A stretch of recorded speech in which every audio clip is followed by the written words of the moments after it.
bienvenue sur la chaîne de Yes Alice, j'espère que vous allez bien. Aujourd'hui on se retrouve pour un petit tag que j'ai fait moi-même sur les études de droit. Car si vous ne le savez pas, je suis en première année de droit. Certes, je suis en réorientation, mais j'ai quand même fait une année de droit. Laissez-moi tranquille. Ok, je vais vous parler de tout ça, ne vous inquiétez pas. Donc j'ai fait un petit tag moi-même. Donc dans ce tag, il y a 13 questions qui portent sur les études de droit. Donc c'est parti. Première question, pourquoi as-tu commencé les études de droit? Déjà, il faut savoir que dans ma vie, j'ai voulu faire tous les métiers possibles et inimaginables. Et donc évidemment, j'ai pensé aussi à faire le métier d'avocate pour le droit des femmes. C'est ce que je voulais faire de base en allant en études de droit.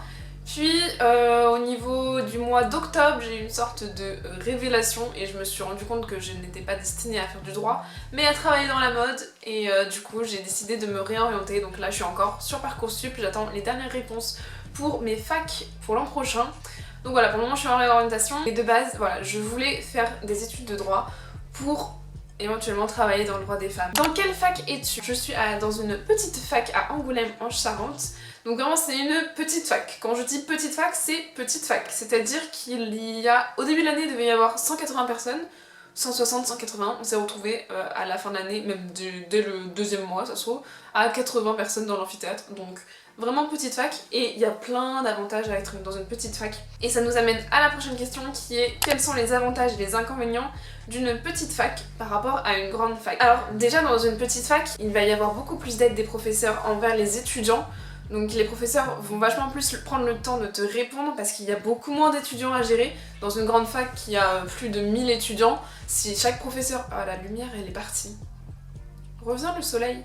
Si chaque professeur devait s'occuper de chaque élève individuellement, on n'en aurait pas terminé. Donc tu peux plus facilement poser des questions à la fin du cours, pendant les pauses, et le prof va te répondre avec grand plaisir. Et même tu peux leur envoyer des mails. Donc c'est vraiment un avantage de ouf. Et la lumière, mais tu reviens quand tu veux. Un autre avantage, c'est qu'il y a peu de gens, donc vraiment tu connais tout le monde et du coup ça fait une super bonne ambiance dans la fac. L'avantage des petites facs, c'est que du coup il y a personne, et donc ça c'est vraiment cool. T'as pas de stress, t'as pas 10 milliards de gens, y a pas de problème avec le coronavirus. Donc vraiment ça c'est un avantage au poil. Qui utilise cette expression au 21e siècle? Question suivante, as-tu validé ton année? Alors, avec le coronavirus, ce fut compliqué. Mais déjà mon premier semestre, je l'avais validé. Le deuxième semestre, j'en ai aucune idée pour le moment, car à cause du coronavirus, tous les examens de fin d'année ont été annulés. Donc comment dire que je suis en vacances depuis mars. Et donc on devrait recevoir les résultats prochainement du deuxième semestre, si on peut appeler ça un deuxième semestre, hein, vu le temps qu'il a duré. Donc je vous tiendrai au courant si j'ai validé mon année, mais pour le moment je ne sais pas. Mon premier semestre est validé de très juste, je crois que je suis à 10,58, 10,28, quelque chose dans le genre. Donc vraiment à très peu de choses, je ne l'avais pas. Quels sont les clichés sur les étudiants de droit et sont-ils vrais? Alors pour ça on va aller voir sur un site web les clichés qu'il y a sur la fac de droit. Ça peut être assez drôle. Donc c'est parti. Premier cliché, il n'y a que des fils à papa en droit. C'est pour ma part, en tout cas pour ma fac, totalement faux. Je sais pas, des fils à papa, il doit y en avoir 2 ou 3 dans ma fac. En même temps on est une petite fac, mais bon, peut-être dans des grandes facs c'est différent. Mais très honnêtement ça c'est vraiment un cliché. Il n'y a pas de fils à papa, je ne suis pas une fille à papa. Mes potes ne sont pas des fils et filles à papa. Non, franchement c'est vraiment un énorme cliché. Ils prennent vite la grosse tête. Alors ça c'est un petit peu vrai dans le sens où c'est toujours cool de dire quand t'as des amis et tout: hey, moi je suis en études de droit, non non non. Je sais pas, ça fait toujours un peu plus stylé de dire que t'es en études de droit, je sais pas. Mais en vrai on prend pas vraiment la grosse tête genre à se la péter, à devenir hautain, etc. Non. Est-ce que je suis hautaine moi? Non, je suis pas hautaine. Il y a peut-être des gens qui prennent la grosse tête en se disant je suis en études de droit, alors qu'ils ont même pas validé leur premier semestre, enfin bref. Ils ont leur propre humour, c'est de ouf vrai ça par contre. Si vous allez commencer des études de droit, il y a un compte Instagram à suivre absolument, c'est Bordel de droit, il va s'afficher juste ici, allez vous abonner parce qu'il y a vraiment des trucs, mais c'est les pépites qu'il y a. Et quand vous serez en droit, vous comprendrez toutes les blagues que Bordel de droit poste sur son feed. Mais vraiment genre, on a vraiment un humour très particulier et c'est vraiment très drôle, ouais, l'humour en droit. Mais après, c'est bon, on est des gens normaux aussi, hein. On a un humour normal aussi, c'est bon, on a juste des petites blagues perso, mais ça je pense que c'est dans chaque fac un peu pareil, enfin je pense. Il faut avoir une bonne mémoire. Ah oui, pour le coup, les étudiants en droit doivent apprendre leur code civil par cœur, c'est totalement faux, mais faux de chez faux. À chaque examen, tu as le droit à avoir ton code civil. Pour ceux qui ne savent pas ce qu'est un code civil, c'est ça. Ceci est un code civil, comme vous pouvez le remarquer. J'ai mis plein de post-it au fur et à mesure de l'année avec les articles qui étaient importants pour les examens. Voilà, c'est très épais et tu vas pas apprendre ça par cœur. Non, tu es malade dans ta tête. On n'apprend pas ça par cœur. Tu l'as à chaque examen, donc si t'as un problème, si tu cherches un article, tu l'auras, donc y a pas de souci, faut pas apprendre par cœur. Par contre, ce qui peut être pratique, c'est d'apprendre sa constitution, ou du moins les articles importants de la constitution par cœur, parce que pour le coup, ça peut servir, et la constitution, tu n'as pas le droit de l'emmener à un examen. Et vous pouvez acheter d'ailleurs la constitution de chez Dalloz, un tout petit format, genre vraiment rikiki le truc, il coûte 4 € chez Dalloz, vraiment pas cher, et ça pour le coup, c'est bien de connaître ces articles de la Constitution, ou du moins les plus importants par cœur, parce que pour une accroche d'une introduction, ça peut vachement vous aider pour une dissertation. Donc à part les articles de la Constitution, non, il n'y a rien à apprendre par cœur dans le code civil, je vous rassure. Autre cliché, la compétition fait rage. Non. Genre, dans le sens où il faut être meilleur que tout le monde? Non, pas du tout. En tout cas, dans ma fac, c'est pas du tout comme ça. Peut-être, comme je le dis depuis le début de cette vidéo, dans les plus grosses facs, peut-être qu'il y a un esprit de compétition qui règne un peu plus, mais...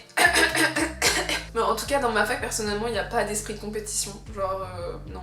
À part pour le concours d'éloquence, et ça c'est vraiment bien, et j'y avais participé. Dans normalement toutes les facs de droit, vous allez avoir un concours d'éloquence, et ça c'est vraiment le feu. Mais si vous aimez parler et tout, ou même si vous aimez écrire, c'est pas forcément vous qui allez parler, vous écrivez le texte pour une pote, comme ce qui s'est passé pour moi.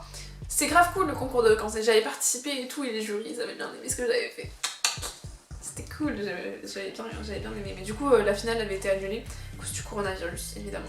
On reprend notre petite FAQ avec la question suivante. Quelles sont les matières au programme? Alors, il y en a beaucoup. Au semestre 1, il y a 3 matières qui sont des matières à TD, si je ne dis pas de bêtises. Ah, 4 et 5 si tu comptes l'anglais et l'informatique. Il y a l'introduction au droit, le droit constitutionnel et le droit civil. Au semestre 1, c'est le droit civil, droit des personnes. Au semestre 2, c'est droit civil, droit de la famille. Ça, c'est vraiment une matière super intéressante. Donc ces 3 matières-là, vous avez des TD. Les TD, c'est les travaux dirigés, c'est vos devoirs en fait, et c'est un cours à part où t'es en groupe de classe. Donc ces 3 matières-là, elles sont au pré-col et au col, donc c'est les examens, je vais vous en parler après. Et ensuite, moi personnellement dans ma fac, c'était une fac droit, sciences sociales, donc il y avait des matières qui relevaient plutôt des sciences sociales. Donc il y avait notamment dans les autres matières, à part les 3 que je vous ai données, il y avait histoire de l'État et de la société, sciences politiques, économie politique, conférences thématiques, introduction à la sociologie, droit administratif, ça c'est au semestre 2, et au semestre 2, t'avais le choix entre 3 options qui étaient soit histoire des institutions, histoire du droit privé ou relations internationales. Personnellement j'avais pris histoire des institutions. Au semestre 2 il y a aussi le droit européen, et dans les 2 semestres il y a informatique et anglais en plus. Donc ça c'est le basique, il y a à peu près ça dans toutes les facs, peu importe ce que c'est. Donc voilà pour ce qui est des matières. Et on va directement passer à la question comment se passent les examens, pour que je vous explique quelle matière, à quel examen, etc. Donc pour les examens il y a 3 types de contrôle. 4 si tu comptes ouais ok, 4 types de contrôle. Le contrôle continu, donc ça va être les TD. Les précoles, donc ça c'est les 3 matières que je vous ai dit au début, introduction au droit, droit constitutionnel ou droit constit comme tous les étudiants en droit le disent, et droit civil. Donc ça va être ces 3 matières qui vont être au précole. Au col c'est les mêmes 3 matières mais avec un coefficient plus élevé, et il va y avoir les partiels où il y a toutes les autres matières, même avec anglais et informatique, et pour la plupart de ces matières ça va être une évaluation sur des QCM. Donc c'est relativement du par cœur en fait pour ces matières-là. Quelle est la charge de travail personnel?